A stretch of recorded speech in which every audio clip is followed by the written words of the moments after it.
sige. Nangahamon kayo. Okay, sige. Merry Christmas! Praise the Lord.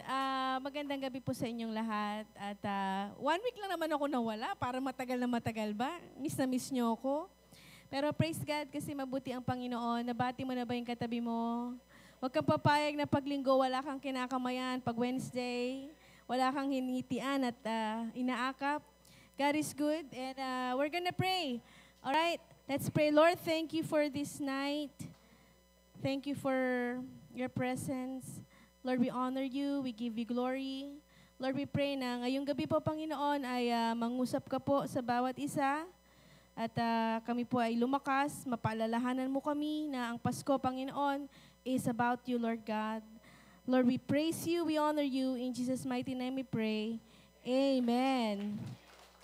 Sige po, isang malakas na palakpak sa Panginoon. Ayan, makakaupo na po tayo. Ayan. Okay. Akala ko may magpipreach na pastoral kasi sambang gabi. Gusto kong magsambang gabi. Kayo talaga. Hindi niyo ako tinetext. Anyway, I want to give a message in a way that it is also a challenge. I think it's very important because we're only few days away from Christmas. Amen? And it's important that we should be reminded. Some things na ginagawa natin na kailangan nating i-remind ang ating mga sarili. Especially, ilang days na lang ba? 3 days or 4 days before Christmas? Diba? How many are happy na kahit na 4 days na lang ay Pasko na, ay nasa church ka pa din? Pumalakpak ng malakas? Sabi mo sa katabi mo, I'm glad you're here. Okay, let's read. Open our Bible in Luke chapter 2, verse 41 to 50. Ayan, mabilis lang po, basahin natin. Meron ba kayong, ayan. Now his parents went to Jerusalem every year at the feast of the Passover. Ayan, si Mary and Joseph po yan. And when he was 12 years old, they went up according to custom. And when the feast was ended, as they were returning, the boy Jesus stayed behind in Jerusalem. His parents did not know it. But supposing him to be in the group, they went a day's journey, but then they began to search for him among their relatives and acquaintances. And when they did not find him, they returned to Jerusalem searching for him. Ayan. After 3 days, they found him in the temple, sitting among the teachers, listening to them and asking them questions. And all who heard him were amazed at his understanding and his answers. And when his parents saw him, they were astonished. And his mother said to him, Son, why have you treated us so? Behold, your father and I have been searching for you in great distress. And he said to them, Why were you looking for me? Did you not know that I must be in my father's house? And they did not understand the saying that he spoke to them. Ayan. So, ito po'y kwento na si Mary and Joseph, kasama si Jesus, ay nagpunta sa Jerusalem para sa isang festive or isang celebration. Amen? At nung nandun sila, ay without them unaware, sabi, without them knowing, ay nawala si Jesus sa kanilang paningin. In short, nawala si Jesus. And si Jesus ay 12 years old. Okay? And nung siya'y nawala, hinanap sila ni Mary and Joseph, hinanap nila si Jesus, and 3 days nilang nawala si Jesus. Sabi nyo, 3 days. At imagine nyo ang sobrang alala ni Mary and Joseph. Sino ritong may anak? Sino ritong may mga anak na? Na 12 years old, or 10, 9, 11, hanggang 12. Imagine nyo nawala yung anak nyo sa gitna ng piyesta o isang festival. Siguro, ako po siguro, kung si Jamie nawala, baka magpapabarangay ako. Ilang oras pa lang. Kasi naalala ko nung siya'y grade school, hindi siya umuwi ng tamang oras, nagpabarangay ako, nagpapulis ako, nasa kapitbahay lang pala namin. Anyway, pero ano yun, pagiging ina, di ba? Ganon tayo mga nanay eh. Pero syempre, si Mary and Joseph, I believe, inanda sila ng Diyos para kay Jesus. Amen? So anyway, nawala nila. Ang Passover po, as I will explain, di ba pag nagko-communion tayo, di ba, laging sinasabi ng ating mga pastor, I declare Passover. Ano ibig sabihin ng Passover? Ito'y isang celebration ng mga Hudyo. It's a Jewish celebration ng freedom ng Israelite from Egypt. Nung lumaya ang mga Israelitas mula sa mga Ehipto sa panahon ni Moses, lalo na nung sila ay hindi namatay kasi nagkaroon ng plague, di ba, ng salot. At ang sabi ng Diyos, maglagay kayo ng blood doon sa inyong mga door, dadaan ng spirit of death. At walang namatay na Israelites kahit isa. At because of that, sila ay Passover nga nilampasan. Lahat ng may dugo, nilampasan. Kaya tuwing Passover, sinaselebrate ng mga Israelites yung ginawa ng Diyos sa kanila sa pagkakalaya sa Ehipto. Sa panahon natin, si Jesus Christ na yung cross, yung blood. Hello? Yun yung ating Passover ngayon. Imagine nyo, kasama nila yung Passover in the future na wala. Hello? Kaya ang gusto kong i-message sa inyo ngayon, don't lose Christ this Christmas. In the midst of celebration, in the midst of busyness, busy pag Pasko, sabihin mo sa katabi mo, huwag wala si Kristo. Kasi minsan, ang Pasko sa atin, kailangan merong Noche Buena. Paano pag walang Noche Buena, Pasko pa ba? Sobrang busy mga nag-overtime sa trabaho. Walang mga bonus, wala mga sahod. Sasabihin nila, malungkot ang Pasko. Kapatid, nakalimutan mo, ang Pasko ay si Kristo. Hello? And we have to keep Christ this Christmas. You know why? Christmas now has become so ugly. Totoo lang. Christmas has become so ugly because it is all about lights, it's all about gifts, it's all about, ang dami no? Kailangan pabonggahan ng handa. Alam nyo ba na ang pinakamataas na krimen ay tuwing Pasko? Maraming nang-hold up, makinig kayo ng news. Bakit mo pinasok yung tindahan na yan? Wala po kasi kaming pang Pasko. Kahit sa ibang bansa sa Amerika, pag ikay magnanakaw ng $1,000 worth sa isang grocery, hindi ka huhulihin. Inalaw na nila sa sobrang gulo. Lalo na sa San Francisco. Sabi ko kalamit, totoo, yeah. If you go to the store and ikaw ay magnakaw ng worth $1,000, hindi ka nila huhulihin. Dahil magkakagulo. Alam niyo yung bugbuga, lalo na Black Lives Matter, yung mga ganyan. Kaso nga lang, syempre, you will lose your face, di ba? Pero wala na, mga tao daw, wala nang pakialam. Basta pupunta sila sa mga store, mangunguha sila. Basta ilalagay nila sa bulsa nila, lalo na ngayong Pasko. Ang daming nandaraya, ang daming, di ba? Ang daming ginagawang kung ano-ano. Kasi ang Pasko ay tungkol na sa pera. Hello? But you know, Christmas is not about material things. Bakit pagkataas-taas ng presyo ng manok at ng mga baboy pag Pasko? Kasi pag wala kang lechong baboy o lechong manok, pangit ang Pasko mo. Cheap ang Pasko mo. Diba? Pero hindi yun ang Pasko. Sabi mo sa katabi mo, hindi yun ang Pasko. We have to keep Christ at Christmas. Alam nyo, nung panahon ni Mary and Joseph, the most unlikely people to lose Jesus is the parents. Hello? Kung meron man makakawala kay Jesus, dapat hindi yung magulang niya. Pero alam nyo, sometimes, the most unlikely people to lose Christ on Christmas, tayo. Busy sa program, busy sa pagbabalot ng mga regalo, busy sa mga kaka-overtime. Hello?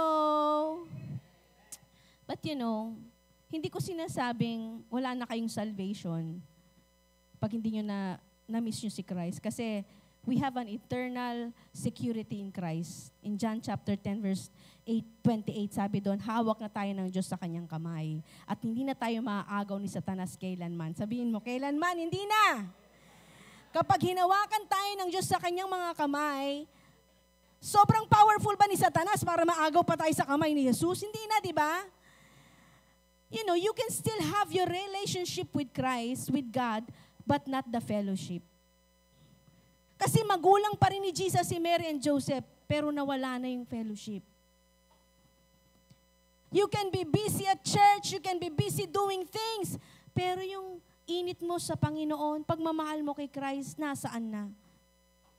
It is possible to have relationship, but not fellowship. Hello? So, let's pray that this Christmas, let us not lose our relationship with Christ. Down the road of our buong taon na to, down the road of our service to the Lord, minsan, mas nagiging mahalaga pa yung ministry natin, naging mas mahalaga pa ang mga position natin, kaysa relasyon natin kay Kristo. Mas mahalaga pa ang ibang bagay. Pero I pray, down the road of this year, matapos ang taon na ito, ibalik mo yung init mo sa Panginoon. Ibalik mo yung siya ang reason bakit ka naglilingkod. Siya ang reason bakit ginagawa mo ang mga bagay na ginagawa mo. Kasi kung ang reason ng ginagawa mo ay ang katabi mo, eventually, manghihina ka. Kasi yung katabi mo, babagsak at babagsak. Manghihina at manghihina. Hello? You know, hindi tayo exempted. Even this Christmas, tayo mga workers, we're not exempted to lose Christ this Christmas. Sometimes, minsan napapaano ko, Lord, ba't bibili pa ba ako ng bagong damit? Sabi ko, araw-araw naman, Pasko sa'yo. Ang laki-laki ng ginagastos mo para sa Pasko, pero isang araw lang celebration, isang taong ka magbabayad sa utang. Magre-regalo ka ng pagkamahal-mahal. Pero next week, after Christmas, wala na kayong pambayad ng kuryente. Makabili lang kayo ng magandang handa, magandang pangregalo. Isang araw, one day millionaire, pero next week, patay na. Isang taon mong babayaran yung cellphone mo. Lord, basta this Christmas, new phone. O pumasa ka sa home credit. O saya-saya mo, ipopost mo pa sa Facebook. Pero January, tumatawag na si home credit. Unang bayad mo. Pangalawang bayad mo. Pangatlong bayad mo. Isang araw, walang kwenta. Hello, ang masaya, kilala mo si Kristo, alam mo ang dahilan ng Pasko, papunta kang impyerno, ngayon papunta ka na ng langit. Ano bang ibig sabihin ng Pasko? Masasarap na pagkain? Wala naman sigurong pagkain di mo nakain na masarap. Sige, mag-name ka. Lechon, nakain mo na yan eh. Ano pa? Menudo, kare-kare, sinigang. Iba-ibang klaseng adobo. Valenciana, lahat din nakain mo na eh. Ba't ka maiinggit sa mga kumakain ng ganyan? Sabi mo, inatikman ko na yan. Hello? Hindi yan ang Pasko, kapatid. Huwag tayong madaya. Huwag tayong sumali sa mundo. At itong Pasko na to, huwag kang aasa na yung niregaluhan ka nung isang taon, iregaluhan ka din ngayon. Iba-ibang ekonomiya ng tao. Maaari nung last year, may pera siya para regaluhan ka. Pero ngayon, ba't naman nung last year, niregaluhan mo ako? Ikaw naman, baka makalimutan mo ako ngayon. Hindi yan ang ng Kristiyano, galing ng Kristiyano. Hindi tayo ganyan. Diba? Anong magandang gawin this Christmas? Ang pinakamagandang gawin this Christmas, mailapit mo ang mahal mo sa buhay kay Christ. Mailapit mo ang sarili mo kay Kristo. Pinakamagandang regalo mo sa pinakamamahal mo, mainuwaan niya, ano ba ang Pasko? Kaya sa Sunday, 24 natin, kung meron kang mga mahal sa buhay, pinakamagandang dalhin sila sa 24. Kasi makakarinig sila ng gospel. Ano talaga yung Christmas? Alam nyo, meron akong friend, few years ago, matagal na. Wala akong marigalo sa kanya kasi nasa kanya na lahat ng bagay. Alam mo, gumawa ako ng letter, personal letter. Sabi ko, Dear, Tapos gumawa ko ng personal letter ko sa kanya. Sabi ko, wala na akong mabibigay sa'yo kundi prayer. Sabi ko, to regalo ko sa'yo, prayer. And then for the next year to come, I'll pray for you once a month. Ang sabi niya, this is the best gift I have. Walang halong pera. Walang halong grocery. Minsan offer spiritual gifts instead of material gifts. Diba? Tawagan mo. Encourage mo. Magpatawad ka. Umabot ka. Ang sarap na regalo yan, no? Pag meron kang kaaway, sabihin mo, alam mo, Pasko na, bati na tayo.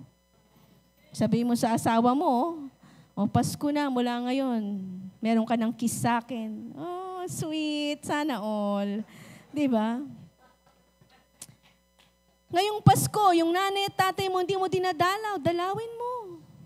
Yung biyanan mo na hindi mo kinakausap, for the first time, i-text mo. Sabihin mo, Pasko po. Di ba? Pero hindi lang dapat Pasko, Christians. Kailangan every day of our life is Christmas. Amen?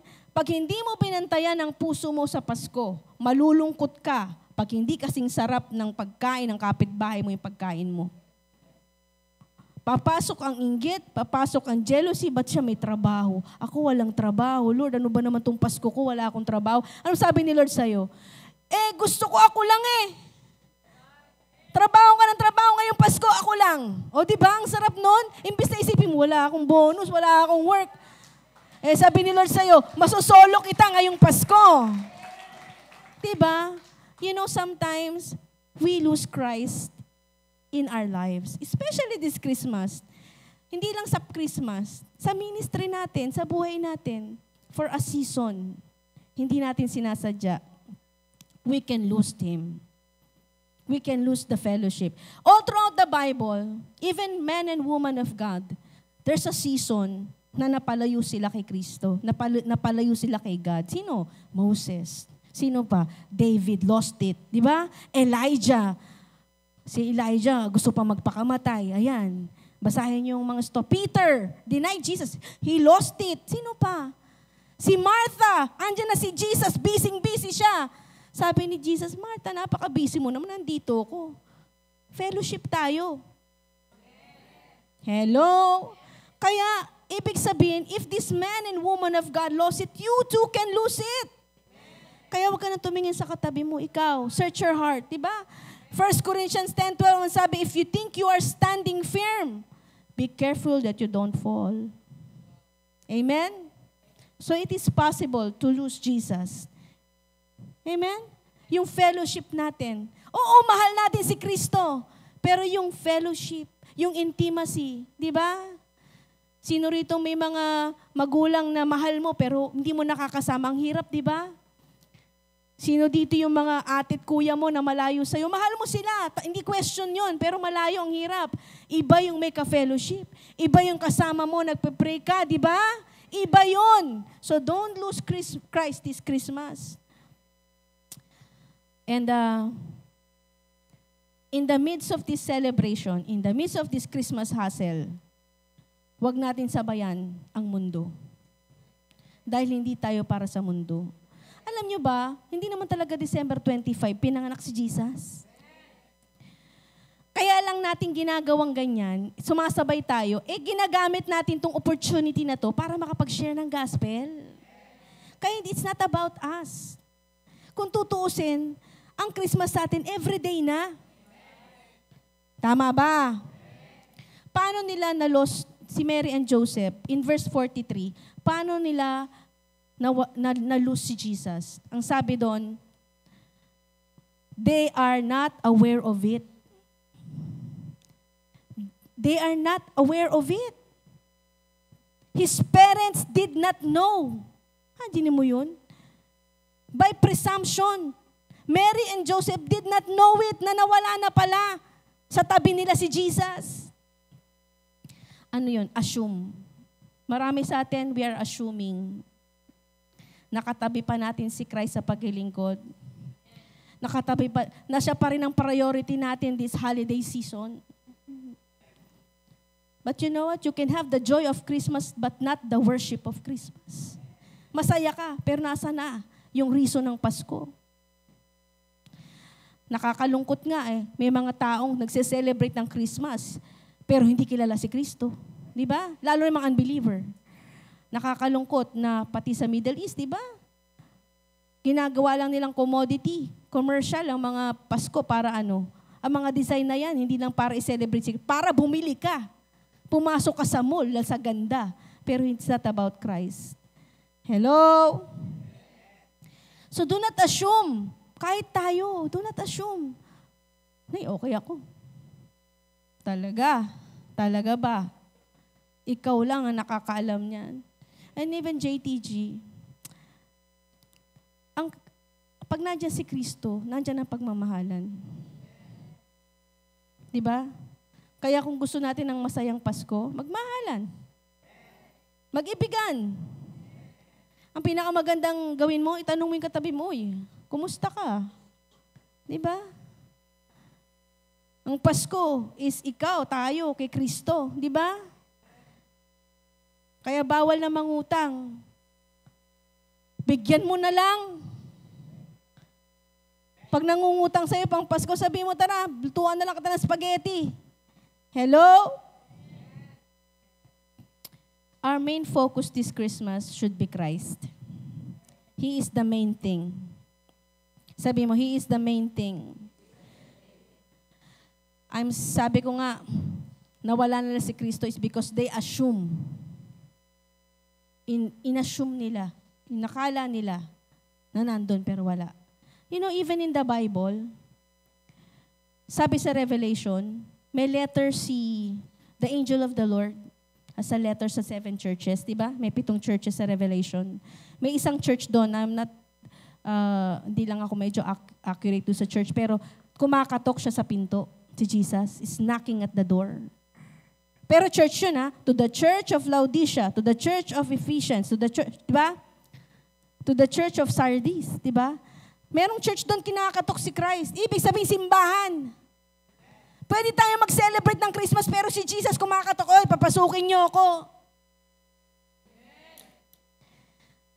We can be celebrating, busy doing everything, pero si Christ ay nasa pinto, kumakatok, papasukin. Huwag naman mangyari sa JTG yon. Na we can be very busy celebrating Christmas, pero si Kristo kumakatok sa pinto, hoy, papasukin niyo ako. Anong sabi doon? Kapag pinapasok mo si Kristo, sabay kayong kakain, sabay kayong magse-celebrate. Amen. Palakpakan natin si Lord. For Mary and Joseph, they lost Jesus for 3 days. Ang tagal na nun. Subukan mo si Pastor Anthony, mawala niya si Lucas ng 3 oras. Ewan ko lang kung buhay pa siya dahil mapapatay siya ni Jasmine. Imagine, di ba? 3 days. Pero some of us, nasa service, nasa church, nasa ministry, maaaring hindi mo lang 3 days. Maaaring 3 months, wala na yung apoy. Maaaring 3 weeks, wala na. Some of us, maybe 3 years. Kaya anong sabi di ba? Anong sabi ni David? Lord, Isaiah 139:23-24, search me, O God, and know my heart. Test me and know my anxious thoughts. See if there's any offensive way in me, and lead me in the way everlasting. Siyasatin mo ang aking puso. Lord, siyasatin mo nga. Pero pwedeng nandito na lang ako dahil nakapangako ako na maglilingkod ako sa iyo. Yun lang. Kaya ako nandito, Lord, kasi nag-promise ako kung talagang maglilingkod ako. Maraming tao nagpa-promise din, di ba? Pero walang fellowship. Walang love, walang joy. Ang hirap. Anong sabi? Saan nila nakita si Jesus? Mary and Joseph went back to Jerusalem at natagpuan nila si Jesus where they left Him. Kung saan nila iniwan si Kristo, doon nila natagpuan sa church. Kapatid, minsan, kung saan mo iniwan si Kristo, doon mo rin siya matatagpuan. Kung saan ka nadapa, doon mo rin siya matatagpuan. Go back to the altar! Alam nyo, kaya lang naman tayo nanghihina kasi minsan sa ating paglilingkod, we're losing it. We have to admit it, we lost it. So anong gagawin mo? Nadapa ka, natisod ka, bumalik ka doon sa pinagkatisuran mo, humingi ka ng tawad. Nadapa ka, ano pa? Na-offend ka, bumalik ka doon sa pinagdapaan mo, ayusin mo. Ano mangyayari? Babalikan mo lang eh. Kasi bakit? Pag hindi mo binalikan, palayo ng palayo ka. Eventually, anak ka pa rin ng Diyos, pero malayo ka na. Anong gagawin mo? At natisod ako, babalikan ko, Lord, I'll forgive. Nainis ako, Lord, babalikan ko. I'll move forward. Diba? Ganun lang naman eh. Magpapatawad ako. Ibabalik ko yung joy of serving. Hello? Hindi ka kailanman iiwan ng Diyos. Pwede pa tayo iwanan natin ng Diyos, pero ang Diyos kailanman di ka iiwan. So you have to come back where you left Him. And you'll find where you lost Him. Hindi ko na pwedeng pangalanan yun kasi kayo naman na nakakaalam nun eh. Tayo, ako, alam ko saan ako dumapa, saan ako bumagsak. At doon ako babalik. Hello? Kaya, ang prayer mo, Lord, I don't want to lose you this Christmas. May Christmas ka nga, wala namang Kristo. So ano, Lord, search me. Hindi na yung katabi ko, hindi na yung nasa likod. Ako na, Lord, search me. Sabi ni David, and know my thoughts, know my heart. Kasi God will show you where you lost Him. Hello? And make a conscious decision na, Lord, I will go back to where I left you. Kayo naman nakakaalam nun eh. Say mo, Lord, I don't want to lose you on my family. I don't want to lose Christ sa aking mga anak. I don't want to lose Christ on my marriage. Hello? I don't want to lose Christ on my ministry. Yan ang pray natin. You know why? Because the most unlikely people to lose Christ is Mary, his mother, and Joseph, his father. Tingin mo, exempted tayo? Hello? So let us not fool ourselves.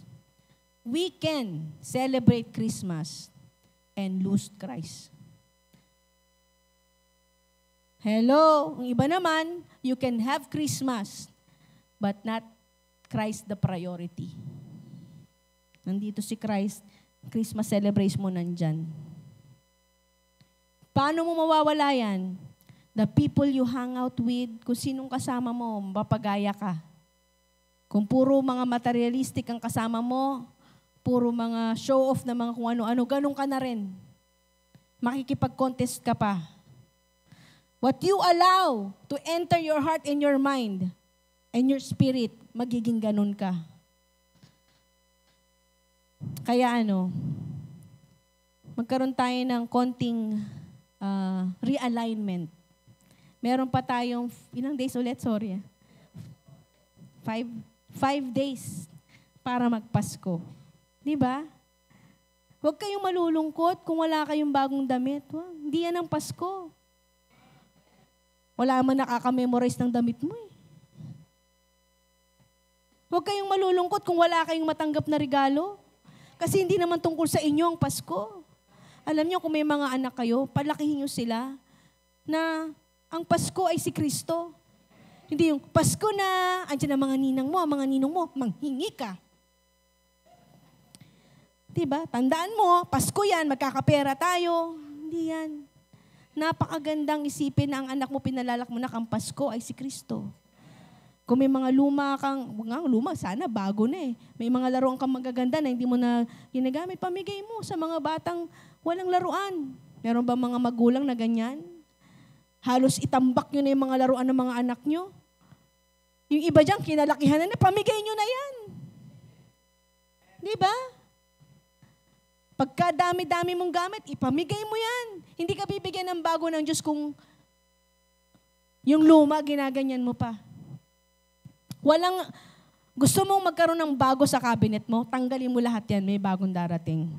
Totoo. Pero the more na hindi ka nagtatanggal ng something sa cabinet mo, walang bago. Hello? Kaya this Christmas, baguhin natin. Wag na yung tayo ang tatanggap. Bawal lang magtatampo pag hindi naregaluhan. Ikaw na ang magregalo. Ikaw na ang tumawag. Hindi ako tinext, Paskong Pasko. Kasi ginawa mong sa'yo. Ikaw ang mag-text. Kasi bakit? Pag si Kristo ay nasa'yo, you will reflect Christ. This Christmas, tayo ang reflection ni Lord sa mga tao. Pag nakita ka ng tao, maniniwala silang may Pasko. Kasi si Kristo ay nasa'yo. Pag nakita nila, totoo talagang may Pasko. Kasi si brother Christian yun eh. Grabe yun.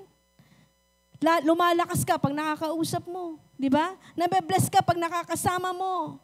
Hindi yung pag nakikita ko, naku, tago mo, kung sabihin nandyan ako, mangungutang na naman yan. Hello? Iiwasan na naman. So it's time to check our hearts. We have few days to go before Christmas. Imbis na ibili mo na yan ng kung ano-ano, i-offering mo.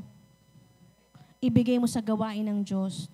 Itanong nyo sa mga leaders natin, Pastora, meron po ba tayong family this Christmas na walang pang Noche Buena? Meron po ba tayong pamilya this Christmas na walang makakain? Di ba ang sarap ng ganun? Hello, parang di kayo masaya. Parang talagang nabago ng utak nyo ah. Talagang nalus nyo na si Christ ah. Kayo talaga. Alam nyo ba ako, the least person na iniisip kong regaluhan sa Pasko, asawa ko at anak ko. Alam nila yan. Halos wala nga akong regalo sa kanila eh. Hindi ako nagbabalot ng regalo. To Benjamin, Merry Christmas, love mama. Tanungin mo siya. Never. Kasi hindi ko siya sinanay na Pasko is about gift. Kaya kong regaluhan ng anak ko kahit hindi Pasko. At siya, kahit Pasko, hindi yan nagano. Ano regalo mo sa akin, mama? Hindi. Pinalaki ko siya, nak, hindi yan ang Pasko. Magbalot ka dyan, pupunta tayo sa hospital. Kailangan maalaman nila na ang Pasko ay dumating si Kristo dahil si Kristo ang hope, si Kristo ang joy, si Kristo ang love, si Christ ang peace. Amen? Kaya nga pag Christmas, peace on earth. Diba sabi ng mga angels, peace on earth. Tapos Christmas, ang dami mong kagalit. Paano ka ng peace on earth? Christmas, ang dami mong bigatin. Hello? Realign our mind. Kahit mga Kristiyano na naliligaw dyan. Diba? Yung Christmas, madness. Huy, sale dun, sale. Tara. Ubos ang pera. 13-month pay, ubos.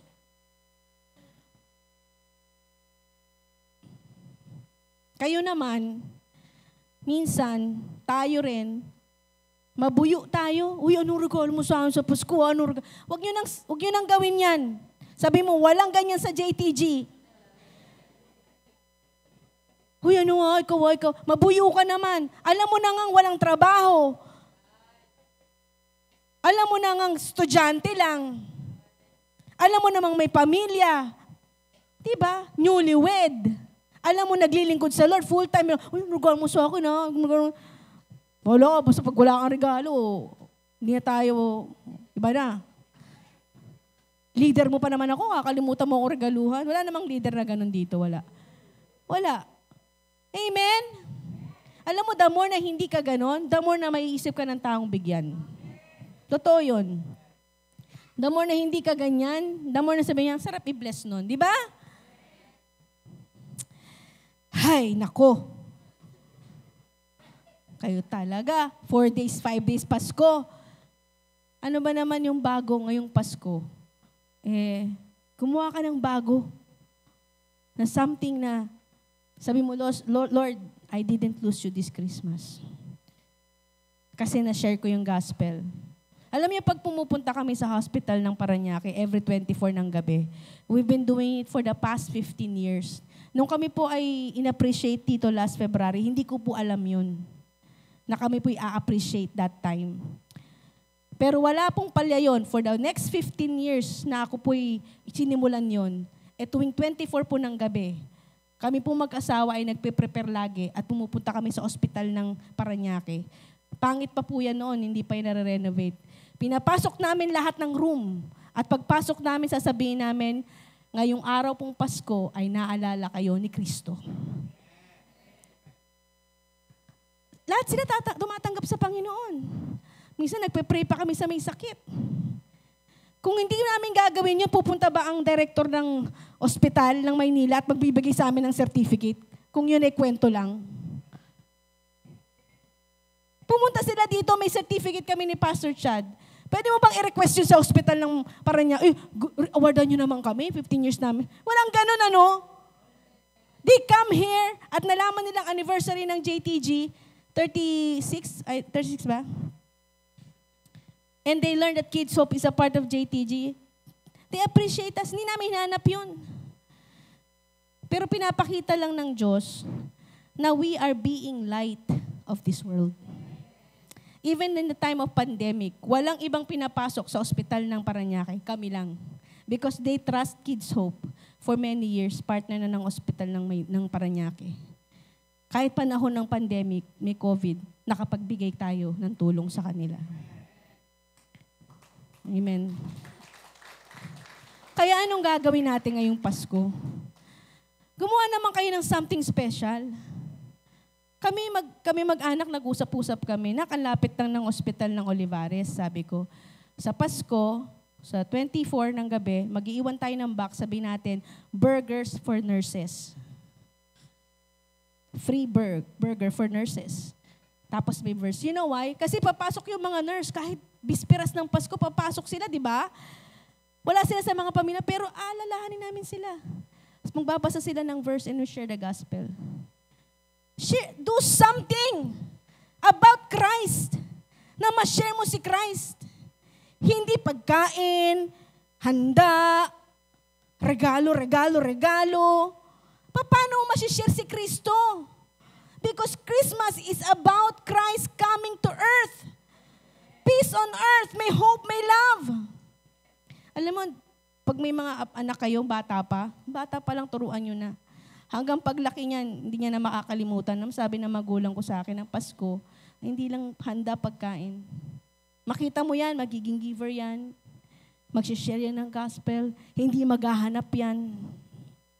Mawawalang inggit sa kanya. Don't lose Christ this Christmas. Kahit sa mag-asawa. Huwag na kayo mag-away kung walang mga regalo sa isa't isa. Isipin nyo na lang, on the 2024, paano natin marereflect si Christ sa marriage natin for the next year. I will be a better husband. I will be a better wife. Diba? I-promise nyo sa isa't isa. Mag-pray kayo. Pag ginawa natin yan, may isip talaga natin, hindi tayo parte ng makamundong Pasko. Diba? Ang sarap siguro, no? Kaya isipin natin this Christmas. Find a friend, strengthen them, love on your neighbors. Diba? Give love nga on Christmas Day. Pero ano yung love na yon? Si Jesus yon. Kasi Christmas is John 3:16. For God so loved the world that He gave His only begotten Son, that whosoever believeth Him shall not perish, but have everlasting life. Amen? So, ngayon pong gabing ito, the message is simple. Do not lose Christ this Christmas. Tayo pong lahat ay tumayo.